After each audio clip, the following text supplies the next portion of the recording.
Good evening, everyone, and welcome to our seminar this evening on crazy real estate. Should I stay or should I go? And I'm sure some of you have that song. I've had that song running through my head ever since we set this title. But welcome, and I'll go through a little bit of an outline first before we begin. First, we'll start out with a brief introduction and then economic and real estate update, factors impacting the economy and housing, the Great Recession, predictions for the road ahead, and making the right decision for you. And as you can probably guess, trying to cover this in an hour's time is going to be a very great task to try to accomplish. I've actually been timing myself trying to get through all of this, and we'll see. I think I can do it, but we might need to go a little bit over time and whatnot. Just a brief, really quick introduction. My name is Jane Joe. I'm the broker and owner of Perisson Real Estate. Perisson comes from the Greek word for abundance and overflow. And really our company's vision is to serve, we believe that we live in abundance and that we can, because of that, we can afford to help other people. And so our vision is to serve our clients, colleagues, and community so everyone can thrive and experience abundance in their real estate lives. So these seminars we've been doing ever since we were founded in 2016. We've been having seminars, I would say 7 to 8 times a year.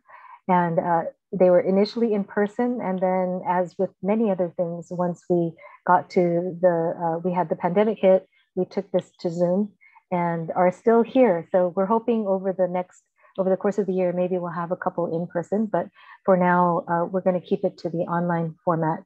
But again, the purpose of this, one of the reasons for this is because we do believe in sharing with others.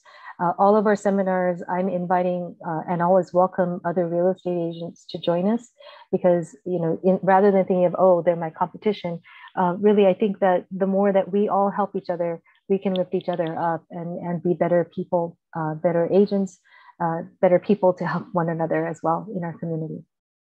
So with that, I'm going to just go ahead and launch right in because that's what everybody's here for. First of all, the economic and real estate update.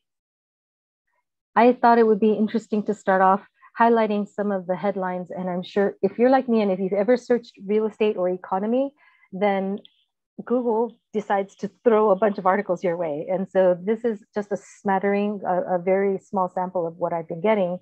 And these are the titles. Housing boom loses steam. Home sales may drop 25% by end of summer, says analyst. And that was in Fortune magazine. Pending home sales sink in February, setting a grim tone as housing market enters key spring season. And that was March 25th by CNBC. Signs of a housing bubble are brewing in CNN. And then home prices reach yet a new record high, forcing some buyers to just give up. And for some reason, I lost that caption, but that's there. A few more headlines. U.S. barreling toward recession, experts say, as inflation hits 40-year high. That's from Fox Business News. U.S. housing is a dead man walking. That one it's from Seeking Alpha, which not all of you may know. It's an investor website where they talk about investments like stocks and whatnot, not just housing, but I thought that was an interesting title. So I wanted to put that in there. And then from marketwatch.com, Weekend reads, the slowing housing market and inverted yield curve signal a coming recession. So a lot of news either about the economy, recession, inflation, and then about the housing market and those two combined. I think it's important when you do see those headlines, first of all, not to get shocked and to actually read them. And there are a few key terms that keep coming up, which I thought it would be good to talk about a little bit. The housing bubble, that's a big one.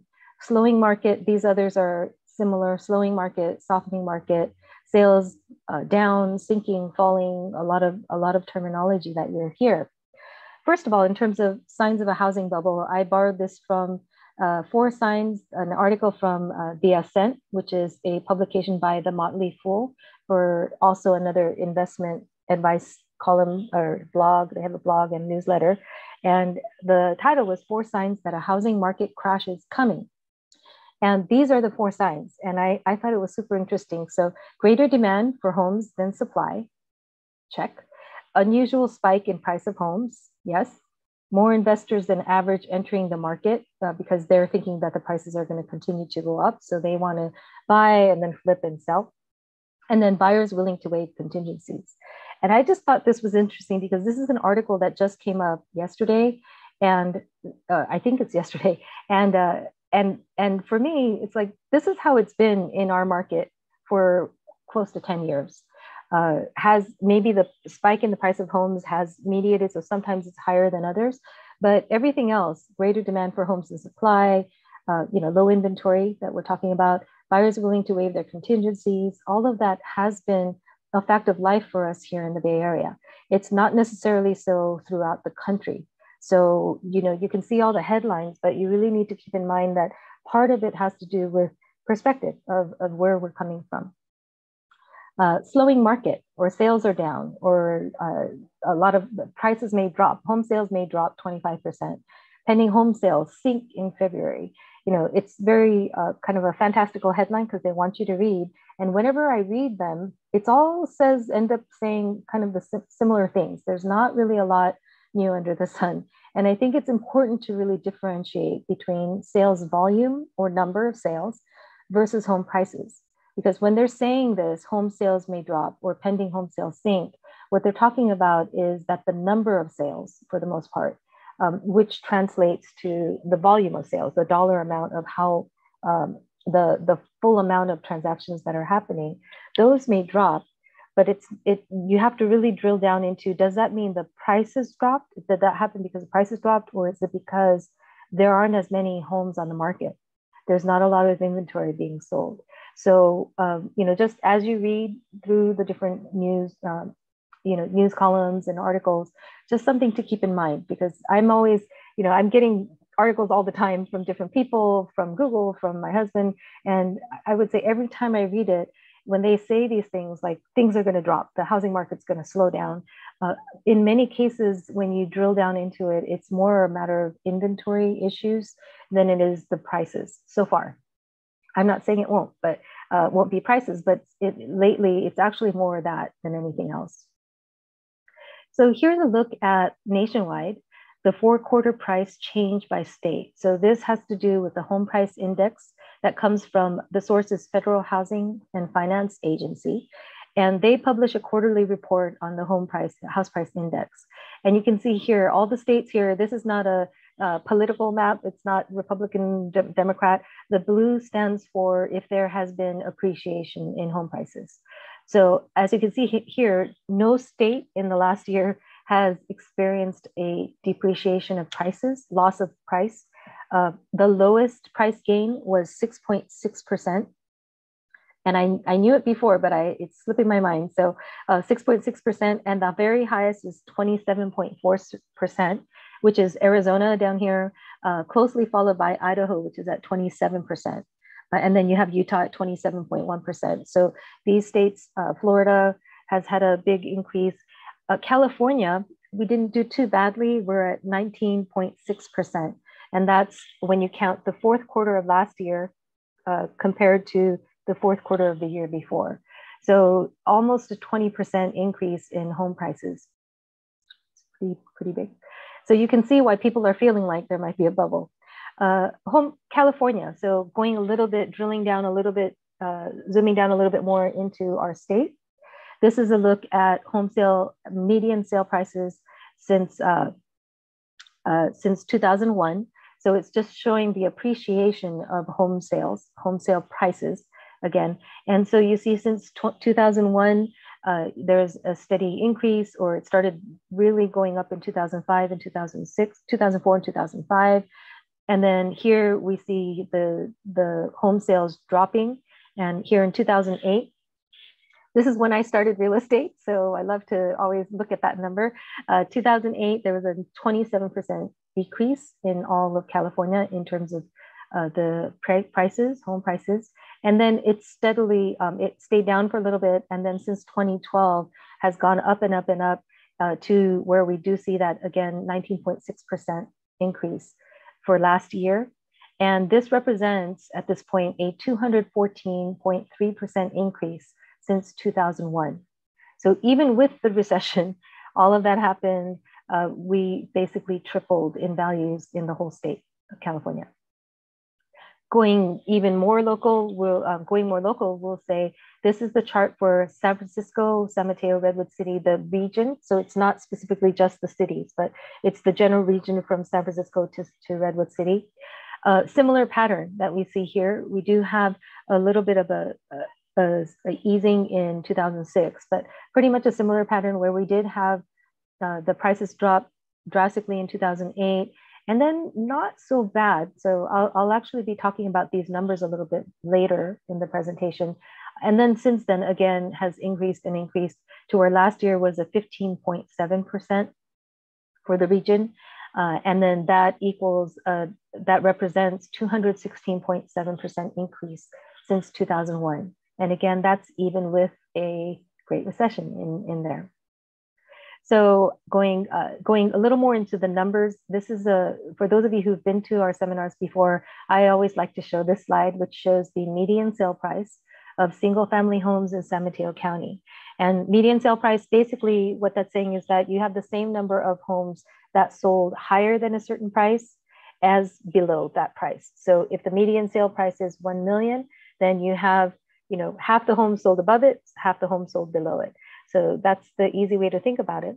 This chart goes back to 2005. So if you see in 2005 and all the way through to 2014, they were under $1 million. The median sale price was under $1 million. Since then, it has just continued to increase. Although, you have the seasonal trends and different things that happen along the way, but it increased to the point where last year we exceeded 2 million twice in the county. And then as of last month, the median sale price in San Mateo County for single family home was 1.975 million, just shy of 2 million. So, I mean, just let that number sink in that, it's when I first started again in 2008, the median sale price was about, a little over 500,000. And among my fellow agents, we'd all be like, oh yeah, when I get my $1 million listing, I'll take you all out to eat, that kind of thing. Now $1 million listing is not even half of the median sale price. So, or it's about half the median sale price. And that's a huge change, right? Something to think about. What is driving all of that? Well, in economics, as is in housing, as in economics, really the driver is the whole principle behind all of this is supply and demand. So throughout the presentation, I'll be showing different stats and everything, but it all relates. Everything either has to do with demand or with supply. It's one or the other that we're talking about. So let's go to inventory, to the supply. This is a metric of the months of inventory for the same criteria single family homes in San Mateo County. And when we say months of inventory, what we're talking about is if you were to take all the homes that are currently available on the market, and then you were to sell them at the rate, if you were to sell them at the rate that we're selling homes, then that would be called the months of inventory. And traditionally, the way that we understand it is if it's at 6 months, which is the midway here, 6 months of inventory is traditionally known as a balanced market, where it's neither a buyer or seller's market, it's balanced, well balanced. Anything above that is considered a buyer's market, where the buyers have a little more control over what's going on and more leverage. And anything below that is generally considered a seller's market. So as you can see here for our county, we've basically since 2012 been floating around the 2-month mark. And more recently, and even preceding years, it's not uncommon to be around the 1-month mark or below. So we're currently at last month, I believe it was 1.1 months of inventory, which is it a buyer's market or a seller's market? It's clearly a seller's market, right? And I know in these intervening years, like I think it was 2018, people were talking about the market might be shifting. I was running into agents who were saying, oh, it's a buyer's market. And I was like, no, it's not, it's not even close. And, I said, just look at the numbers. You have to keep looking at the numbers. And we've been solidly in our area looking at a seller's market solidly because the inventory is so low. That another way to look at it is also median days to sell. So how long does it take from the time that you put a house on the market until you actually get it into contract? So in that case, the higher number means it's staying longer on the market. taking longer to sell. And then the lower it is means, it goes really quick. And so again, since 2012, with a few blips in between, pretty much hovering around the 20-day or less, 10 to 20-day mark. The zero down here that you see, that is our lovely start of the pandemic and the shutdown, the lockdown that we had. The reason for that is not because homes were selling in 0 days, but because our multiple listing service, which keeps track of all of this, lists the homes and keeps track, shut down or turned off temporarily the days on market. So how long it takes to sell, because we were not, for a period of about almost a month, 2 to 3 weeks, it felt like longer, we were not allowed to show homes or do open houses. So it didn't really make sense to keep track of, how many days it's taking to sell, because people weren't able to really do anything during that time. So that's why it's zero there. Other than that, this bottom line here is a 10-day mark. So literally homes on average or median, again, to sell, once it goes on the market, median price is a week and a half. And that's not uncommon. And you'll see, I'm focusing on San Mateo County here, but it's the same is true in San Francisco, the same in Santa Clara County. The East Bay, it's a little bit, it just differs. So, but definitely in San Mateo County, we did see that happening, and it continues to do so. So I have a few charts from the California Association of Realtors in terms of, they were doing a housing update. And again, going back to the whole idea of inventory and supply and demand. So the inventory is really low. And so what's happened is that's driven the prices up. And then now we're getting to an affordability crisis. And this shows what the percent of households is that can afford a median sale priced home in California. So this goes all the way back to 2006. By the time, and then you see 2006, it was very, very low at the time because the prices were going up and a lot of other factors involved, which I won't go into. And then here we see close to 50% mark here. It's interesting. I was going through this with my agents in my company as well. And we were noting how the affordability actually went up during the recession. So, that was actually maybe a silver lining for some people, that they were able to afford a house, because 50% of households were able to afford a median priced home in California. And since then, that has gone down, and we're now, as of 2021, at 25%, which, if you think about it, that only a quarter of households in California can now afford to buy a home, a median priced home here. This breaks it down into areas. So we actually have US, which is doing better. The light blue bar here is for 2012. And then the darker, I don't know what color that is, that darker color, periwinkle, it shows the fourth quarter of 2021, so last year. And so you can see all across the board, the last year affordability has definitely gone down compared to 2012. In the US, at least at 50%. California is 25%, as I mentioned. The San Francisco Bay Area, even less than that, at 23%. And it's not that surprising when you consider, as I mentioned before, median sale price in San Mateo County was at 1.975. So we're talking about 2 millions, in the 2 millions. So having only less than a quarter of the population able to afford to buy a home now is not that surprising. It's not great, but it's not surprising. The other thing to consider in terms of demand is, or one thing to consider in terms of demand is interest rates. So this is from Freddie Mac, the website, and it shows mortgage rates and what they have done since in the last couple of years. So this is as of March 31st. The blue line, which is the one we'll focus on for now, is the 30-year fixed rate mortgage. And what you can see is that in 2019, it was around the 4% mark, slowly has been trending downward, where people were able to refinance. Hopefully, any of you who had a mortgage and on here, hopefully you're all able to refinance during this time period, and your rates are relatively low. In this year alone, we've seen interest rates go up from around 3.5% to, as of March 31st, 4.67%.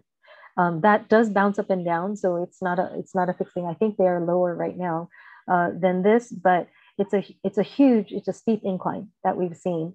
The interesting part of this, and this is what I was telling people before, is when the interest rates go up, initially, at least in the short term, we're probably going to see more buyers buying because they don't want to, they want to be able to buy before the interest rates go up even further.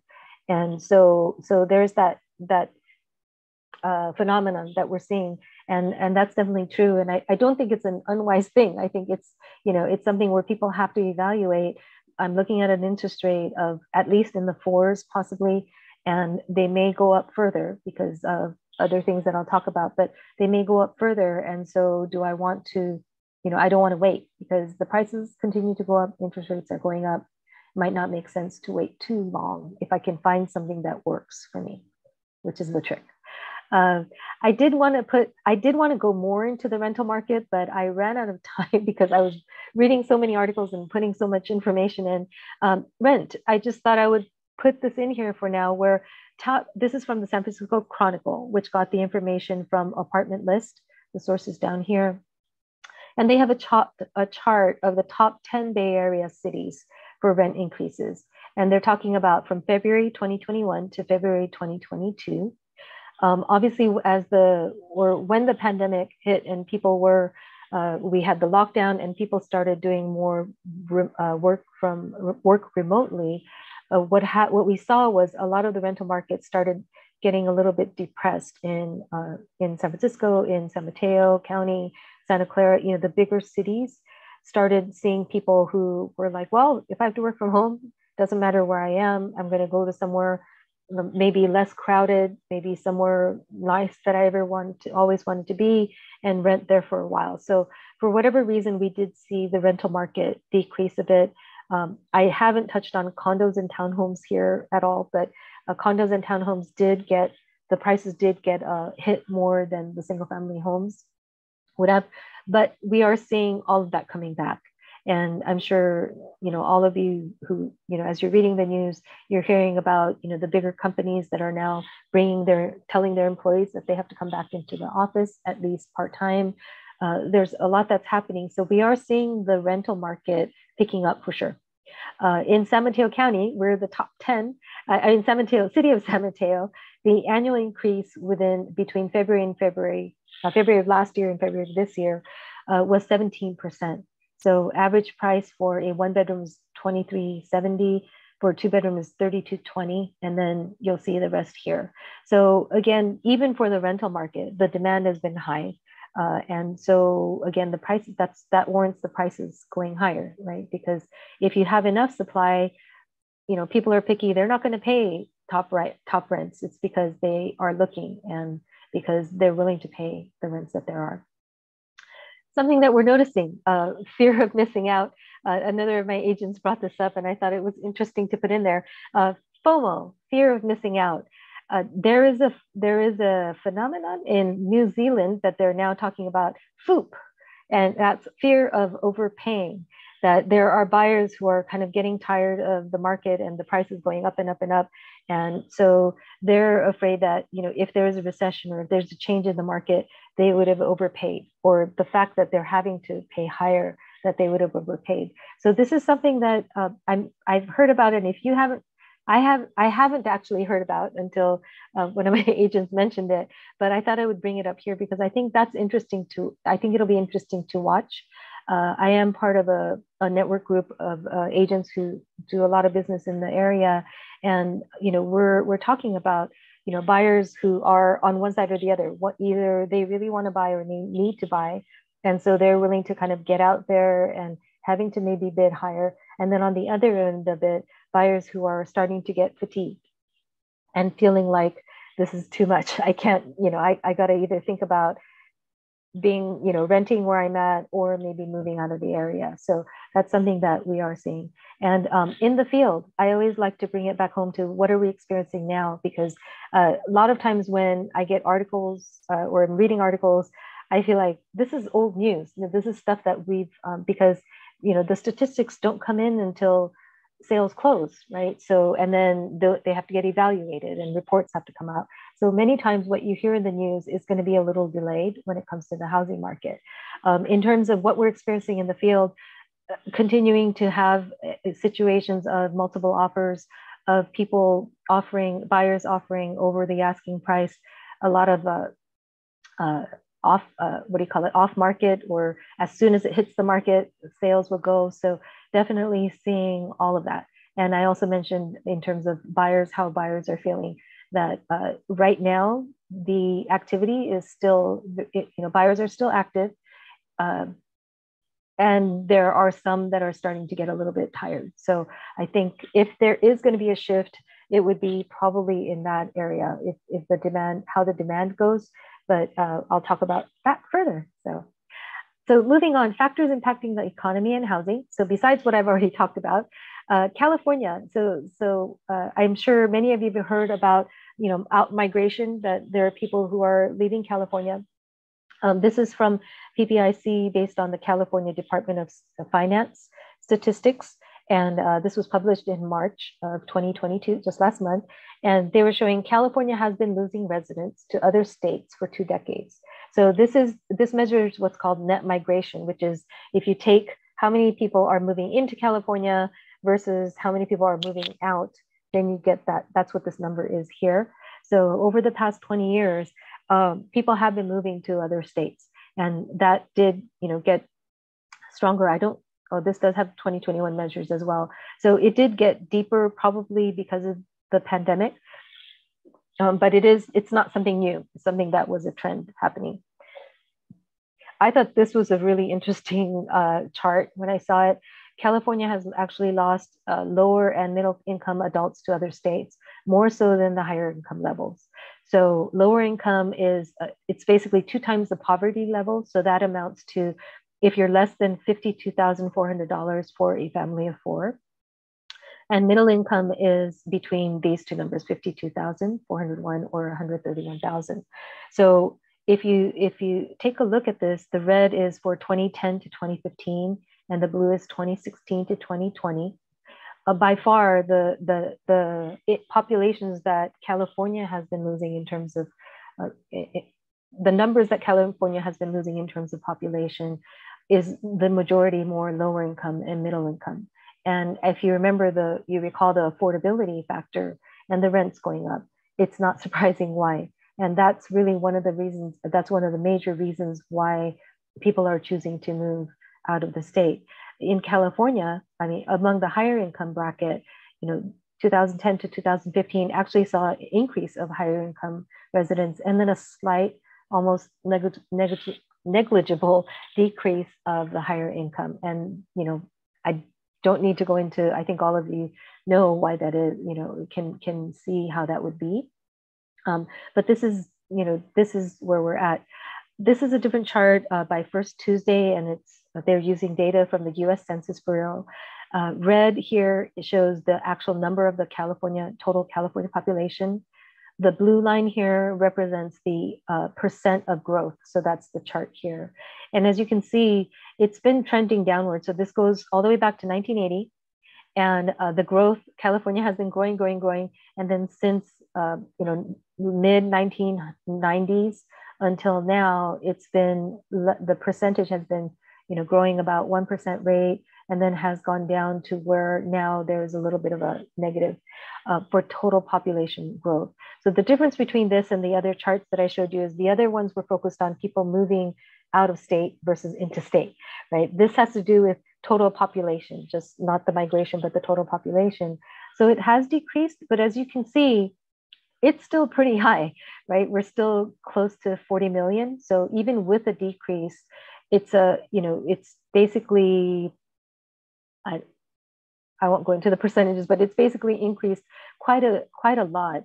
And since the 1980s, it's 24 million to close to 40. So almost double since then. So even though there has been some amount of decrease, it's not a huge amount enough to impact the housing market here. And I don't have any charts related to the Bay Area specifically. I ran out of time for that one. But I think what's interesting is going back to supply and demand. I'm going to keep going back and forward. Supply. annual residential construction. I thought this was a really interesting chart because, so the blue, you see single family residential, so construction starts. And then the purple, lavender color is the multifamily starts. So in going back to 1980, there was a huge increase in building because people were excited. There was a boom, and then a lot of building that was going on. This gray bar here represents a recession, the recession that happened in the early 1990s, and then after that dropped down. So builders stopped building because the economy wasn't doing very well, and so that went down a bit, and then started picking up. There was a little recession here, but it kept going, and then we got to the 2005 time period. By that time, that hit another peak in building for single family homes. And then again, the recession happened. And so builders stopped building. As I mentioned, I started real estate in 2008. When I was going to conferences and seminars and trainings in 2008 and 9 and 10, one thing that kept coming up is that the economists were saying, we're not building enough housing. And this is going to become a crisis in the years to come. And I always think about that because there wasn't enough housing started. And even though it's picked up, this is part of the reason why there's just still not a lot of inventory, because that happened. I thought I would spend a couple slides on the inverted yield curve, which I am not an economist, so I don't know all the nuts and bolts behind it, but you might have heard of it, and it's come up on different news headlines and things. So basically, an inverted yield curve occurs when short-term interest rates, so the rate that the government will pay, the Treasury will pay, exceeds long-term interest rates. So usually the long-term rate will be higher than the short-term rate. If you have it flipped to where the short-term rates go lower, then that becomes what they call an inverted yield curve.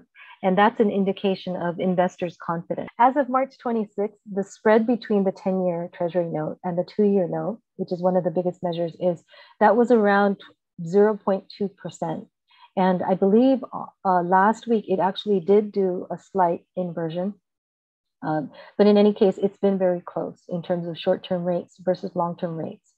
And so something that's interesting, I got this from the Principal Global Advisors. They have a statement that said, the inversion of twos and tens has signaled every recession. And I would note that there have been some false positives along the way, and false positives along the way. But it's basically every recession that's happened since the 1950s has had an inverted yield curve before it.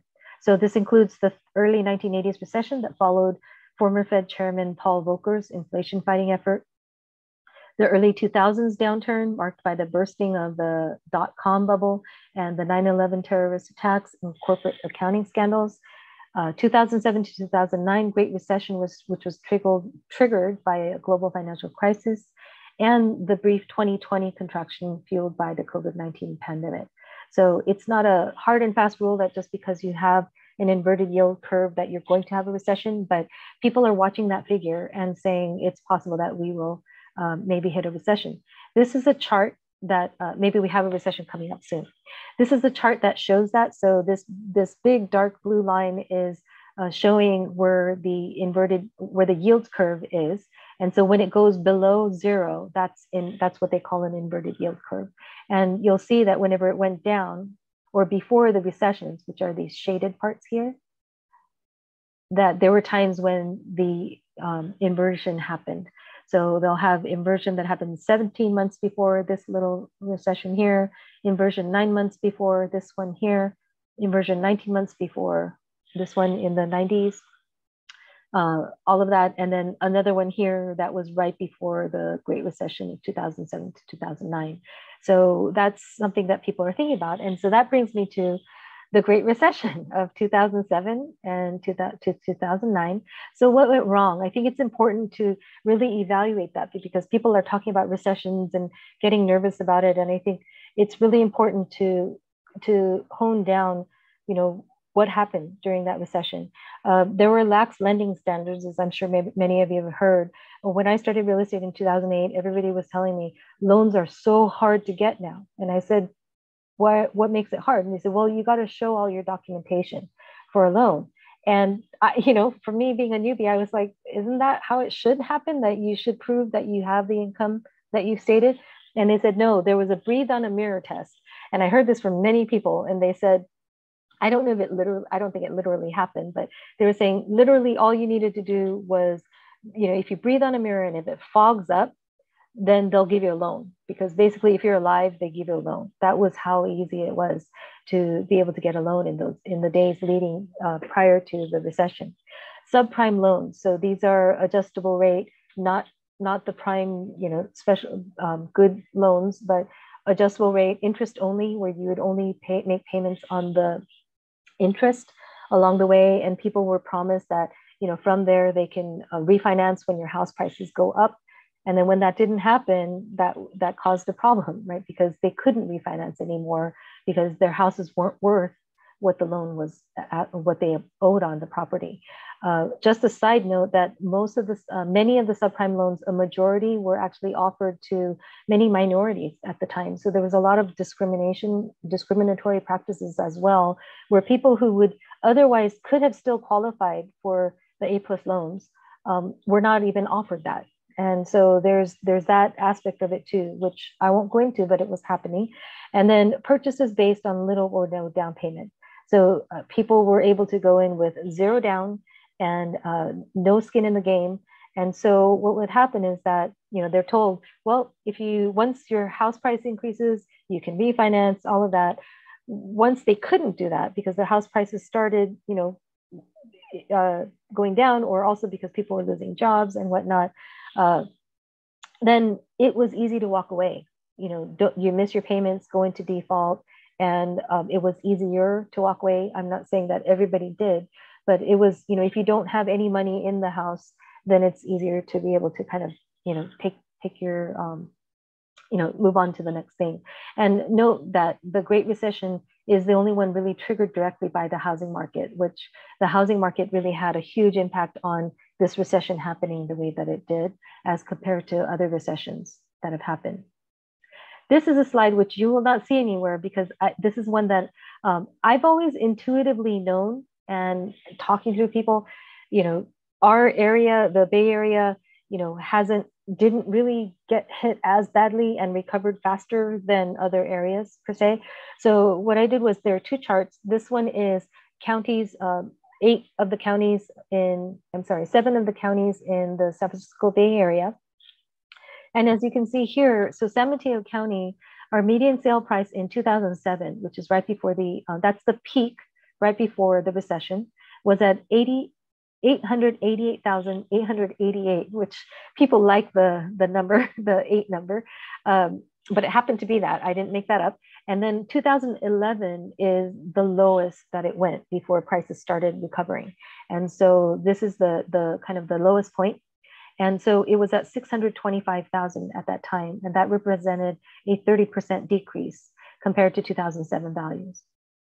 How long did it take? Well, it took until 2013, where the prices started getting up similar to where they were in 2007. And last year, the median sale price overall for the whole year was at $1.88 million. And that represents an 111% increase compared to the peak right before the recession. So basically, we see that doubling happening.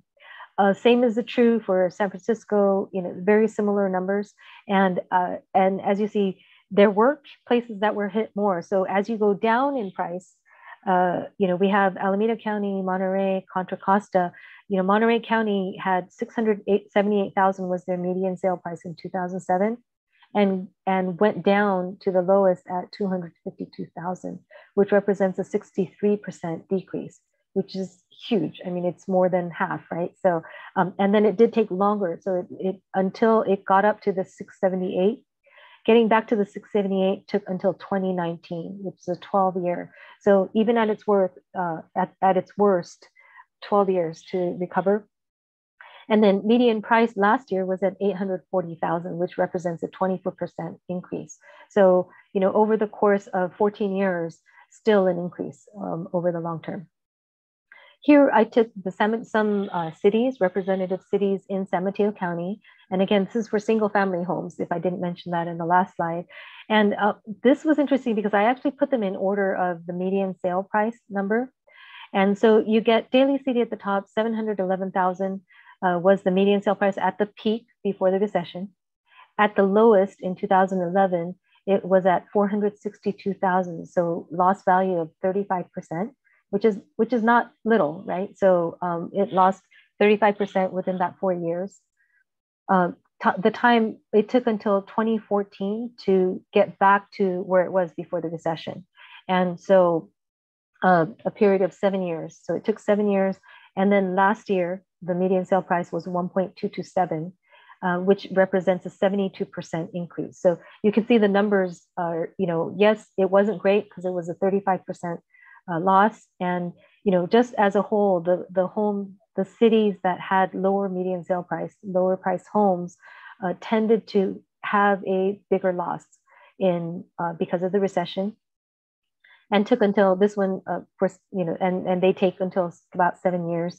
But still, even then, by the time we hit last year, still doing very well, right? If you go down to, say, Palo Alto, which was the highest one of the cities that I picked. So again, this is not all the cities in San Mateo County. We had a median sale price in 2007, so right before the recession, 1.45 million. In 2011, at the lowest point, it was at 1.313 million. And so that was a 9.4% decrease, which is not bad, right? So 9.4% decrease. If you think about, last year we increased by 20% in the county, almost 20% for the county, it could have been made up very quickly. Year to restore to 2007 levels was 2011. So that's only a 4 years to recover. And by last year, it was at 3.558 million, which represents 145%. So the people buying during this time in 2007, and then having to ride through the recession, might have felt like, oh, I paid way too much because now I'm sitting here at, I bought a home at 711,000 and now I'm sitting here at 462. And that's really discouraging. But it took 7 years, within 7 years, it, back to same levels. And then, by the time we hit like 14 years, it actually ended up being, 72%. So,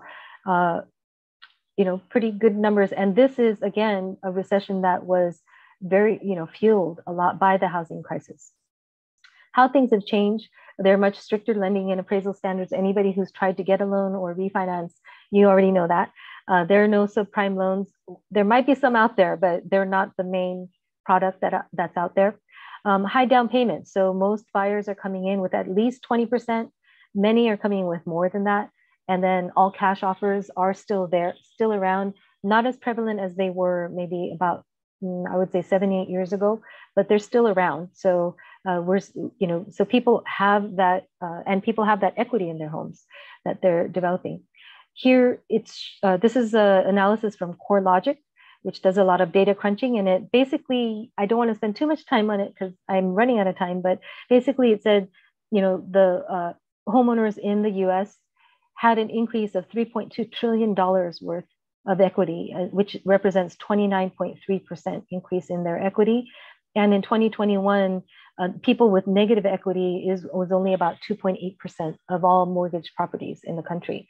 So, we're not seeing a lot of defaults or foreclosures or things like that on the horizon. And then this slide here shows home price change during the last 5 recessions. I like this one because it shows, and this is again from CoreLogic based on national home prices. This here is our Great Recession, and this was the worst case scenario because it was fueled by, bad lending, bad loans, and whatnot happening. 20% and 19.7%. The other 5 recessions that happened in the recent past actually had increases in home price, slight increase, and then 1990s, the 1991 one had a slight decrease of 1.9%. So just because you hear recession doesn't necessarily mean that we're looking to negativity in the housing market itself. That's not automatic. Some predictions for the road ahead. The National Association of Realtors in December of 2021 said that for 2022, a group of more than 20 top economic and housing experts predicted that annual median home prices will increase by 5.7%. Inflation will rise by 4%, and the Fed Open Market Committee will twice increase the Fed funds rate by 0.25%. They're already wrong because the Fed already increased it by 0.25% last couple of weeks ago. So it's already been increased, and they're now saying that they're going to be meeting more. But in any case, the annual median home sale price to increase by 5.7%. And I believe we're already above that. Zillow predictions, because I'm going to just pull in couple more. As of March 16th, because now it's more recent, their prediction was that the annual home value growth will continue to accelerate through the spring, peaking at 22%. So 22% increase on a year-over-year basis. To happen all the way up until May, and then gradually slow down to 17.8% by February of next year. So this is a graphic that shows that. So the beige brown here, the gold, they call it, represents the actual 12-month growth. So when you compare year over year, the change, this is showing that. And then the blue is showing their predictions that it's going to continue to go up. And we're going to experience, if you compare on a year over year basis, in the 20% range, all the way up through May, and then maybe coming down. This is not home prices. This is the growth, the percent of growth that's happening that they're talking about. And then Redfin also has a prediction. They say the market still feels hot, but there is a slowdown in online searches, home tours, and mortgage applications. So they're saying that may suggest more buyers are starting to get priced out and discouraged. So this is on a national level. Redfin economists predict home price growth will start to slow in the coming months. So again, they're not saying prices will start to go down. They're saying growth will start to slow. And then we'll be watching closely to see whether the market slows from 100 miles per hour to 90 or 100 miles per hour to 75. So, they actually did not even venture to guess how much we think we're going to grow, because you just have to watch it closely. And I'm more in that camp of watching things closely. Going back, this is the chart that I had shown you before in terms of the interest rates. And this is a more expanded chart, because the previous one I showed you just since 2019, which is just the right bar here. And so you feel like, well, the interest rates have, they were down and they came spiking up, and this is awful. Well, if you take a look back to 1971, I believe, you can see that the interest rates on a bigger perspective have actually been much higher. And even if you get up to the 5s or 6s, we're still really at a great rate. Just in terms of historically speaking.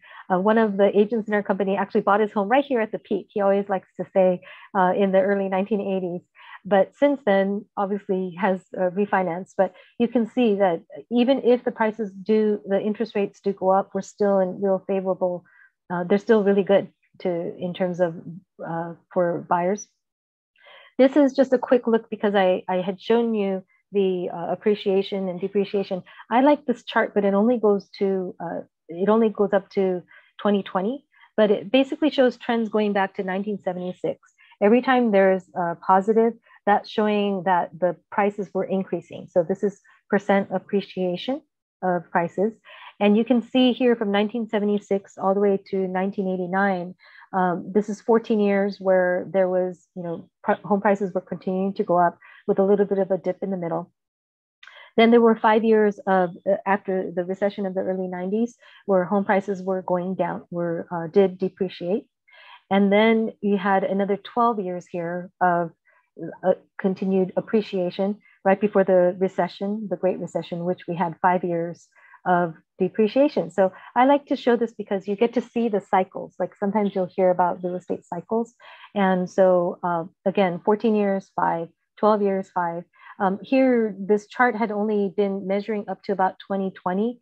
And so I have the new chart on that, which shows, this is from 2011. The new chart from that were basically between 2012 and 2021. That's 10 years of straight appreciation. So if you're thinking about cycles, I've been saying this for about a year or two or more, that we might be nearing the end of a cycle, in which case we might see a bit of depreciation at some point. And I don't think that would be surprising, just because prices are really high right now, and as interest rates increase, affordability goes down. It may make it so that the demand may go down, which may trigger that the prices may have to come down a little bit. Doesn't mean it's going to pop and go way down. Nobody is predicting that. So if any of you find an article where an economist is saying that the housing prices are going to just drop dramatically in the near future, please send it to me, because I'm always ready to hear what people have to say if they have some magic behind it. Other considerations in terms of the economy and the housing market: progress of inflation. Of course, that's something to monitor. I hit $100 at the gas tank the other day for the first time in my life and got shocked. So inflation is a huge issue. The war in Ukraine and what happens with what develops there, how long that continues on. COVID-19, which we're not completely out of yet, even though most places I go to now, people seem to want to be out of, act like we are. The great tech migration. So there is talk, this is more relevant to us here in the Bay Area, because a lot of the bigger tech companies are starting to, or have already opened up or branched out or moved to other areas of the country for different reasons, especially because prices are so steep here and they need to pay more here. So there is some of that happening. Generational shifts. We have the millennials who are growing into or are beyond the typical home buying age. And a little bit of that was delayed more so because of the pandemic. And then we have the boomers, both generations of which are extremely, were one of the bigger populations. And the boomers are now, many of them looking to downsize, right? So we have this, a little bit of shift, and it's possible that there are a lot of articles about millennials and boomers kind of competing for the same house, because, and so that may drive up the competition. And then what's happening with the global market. And I'm sure you've heard of different countries already in recession, already talking about recession being imminent. So making the right decision for you. I have 5 minutes left, but I'm hoping I'll try to end as quickly as I can, but I do want to address this because I think it's important, and is, making the right decision for you. Well, what is the right decision? Should I stay or should I go? It depends. What are your real estate goals and needs? Are you buying a first home? Are you selling a principal residence or an estate? Are you relocating? Are you moving up or downsizing? Are you purchasing investment property for rental or vacation purposes? Or are you maybe exchanging investment property?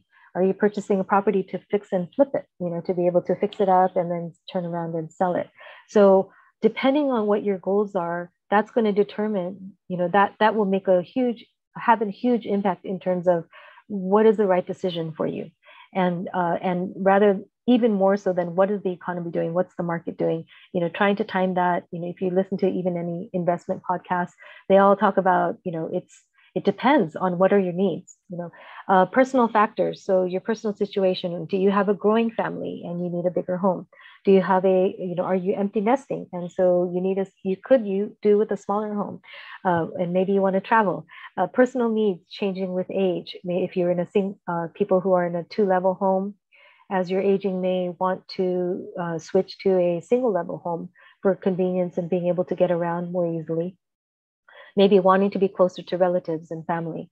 Your financial situation. So how is your job? Do you have job stability? During the pandemic, where there was a lot of talk about people losing their jobs, but it was really the blue-collar jobs where people lost their jobs, as opposed to white-collar jobs, in company salary, or in our area, the tech companies. I didn't really know a lot of people who lost their jobs during the pandemic. I'm not saying that didn't happen, but it was just your job stability, where are you in terms of reserves and other assets? Do you have enough money to weather a financial downturn for at least 6 months? And banks will look for that. And I think even if they didn't, it's important for you to have that, because just in case something does, there is, a downturn in the economy, you want to make sure that that you have enough to continue to, make your payments and to survive. Financial goals. Is there something else you need or want to do besides having money in real estate? That's also important, right? So there are people that I know of who, they want to either help their children buy real estate, or they want to travel. They don't want to deal with real estate anymore. So a lot of different factors. Location, location, location. In real estate, that's the key. And so depending on where you're at and where you want to go, your decision can be different. So I think that that's just something to keep in mind. And I spoke a lot today about San Mateo County and our area because that's where we're at. If you're planning to move anywhere outside of here, outside of where we're at, make sure that you have a good specialist there who can and read up and do your homework about the market in those specific locations. As I mentioned at the beginning, people are like, oh, there's a bubble. People are getting multiple offers, and buyers over asking, whereas we've been dealing with that for about 10 years or more here in the area. So, there are going to be differences and nuances depending on where you're at. Timing is everything. So do you want or need to buy or sell within the next 2 to 3 years? Another way of asking that is, are you comfortable with staying where you're at for the next 5 to 10 years? If you want to make a move within the next 2 to 3 years, I would say probably the best thing is try to go ahead and do what you need to do now, because I don't know what's going to happen 5 years from now, but I do know, and the economists are saying probably for this year and next year, things are going to be about the same. There might be a little bit of a slowdown in terms of how fast they go up, which I think is fine personally. But nobody has told me so far that, or I haven't read anything that's saying prices will come tumbling down. One thing that is for sure, and I think I have it on a slide, is interest rates. We are assured that those will go up. So as that happens, if you're a buyer, that can impact you. And I have a slide that will talk about that. If you're a seller, because that impacts the buyers, you may have less buyers for your property. So you may want to move sooner than later, if that makes sense. So, and then how long do you plan to keep the property? As I showed the slides about what happened during the recession, again, depending on your location, there were some locations where it took, 7 years. A place like cities like Daly City took 7 years to recover the value. Places like Millbrae took, 5 years and 6 years, and then Palo Alto took 4 years, I believe. So, how long are you thinking you want to keep the property? Because if you're going to keep it, even if the prices go down some, if you're going to keep it over the long term, you're probably going to be fine, is what I'd like to say. You'll probably be fine.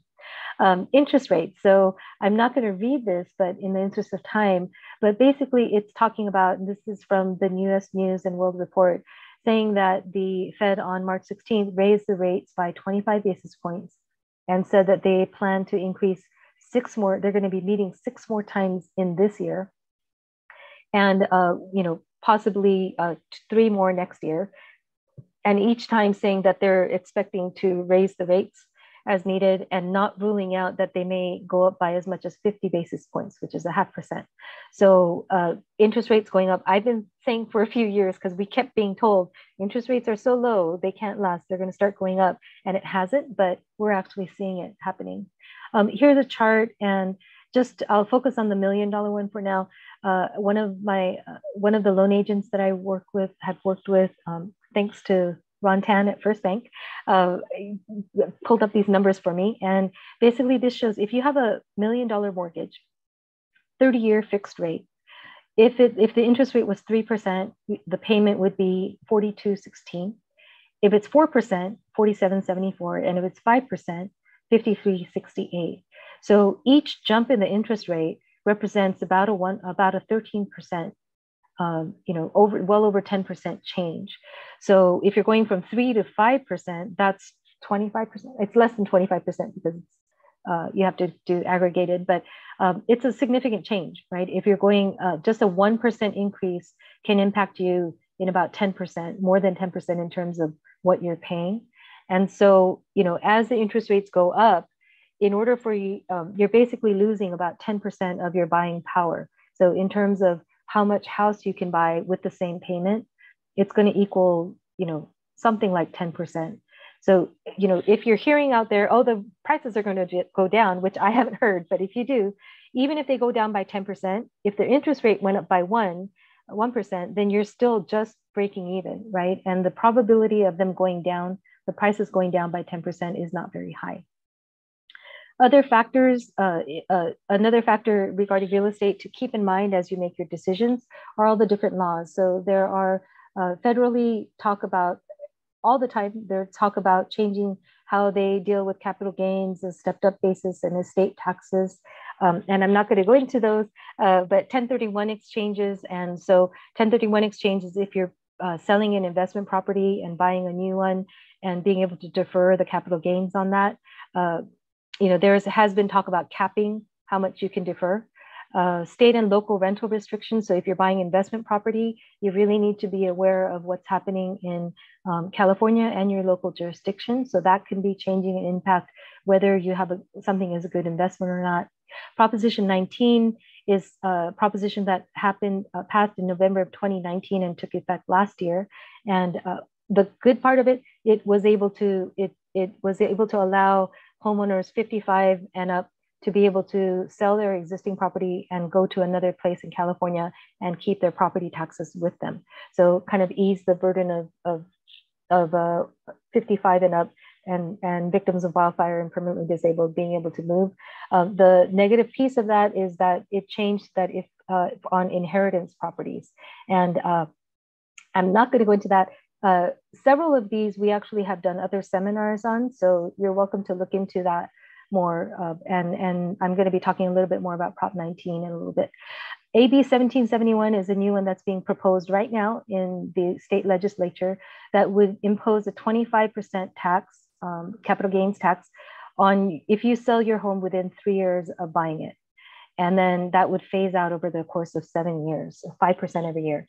And that's a huge one because what the intent is to kind of discourage the big investors from just going in and buying and flipping and all of that. So it's trying to discourage that and give some room for the people who are just trying to buy a home for themselves.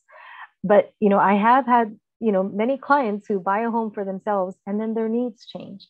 They end up having children sooner than expected or more than they expected, or different things happen in their lives where they needed to sell before the 7 years, right? And so that's something that, just to be aware of. It hasn't happened yet, but and hopefully won't. But there are always, and these are just some examples of laws that are impacting real estate and important to keep track of if you're going to be doing anything. So this brings me mostly to my conclusion, which is our first slide, crazy real estate. I don't like actually using that because it does feel a little bit like fantastic. Like we're trying to make it, when people ask me, how's the market? I try not to use the word crazy because I think it really depends on your situation and where you're at. And if you're really informed, well-informed, it doesn't have to feel crazy. So that's kind of where I'll go to. So it's important, find the right resources, whether it be a financial planner, a CPA, a real estate attorney. Don't know why I put, a real estate attorney or an estate attorney. That's what I meant by that. 1031 exchange specialist, if you're planning to do an exchange of your investment properties.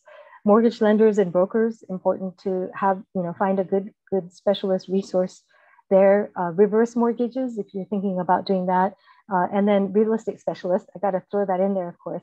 And again, if you already know a great real estate agent, or if you are a real estate agent, that's fantastic. If you don't, and I would love it if you would consider one of our Perisson agents, because we're talking about this stuff all the time. And I ran these slides by them and ended up changing a lot and adding a lot in. So if you want to speak to any of us, we're totally happy to do so. But whoever you choose, somebody who's really in the business and thinking about these things. I think this is almost my last slide. Go slow to go fast. So that's my conclusion. Should you stay or should you go? Well, it depends, and you need to do your homework.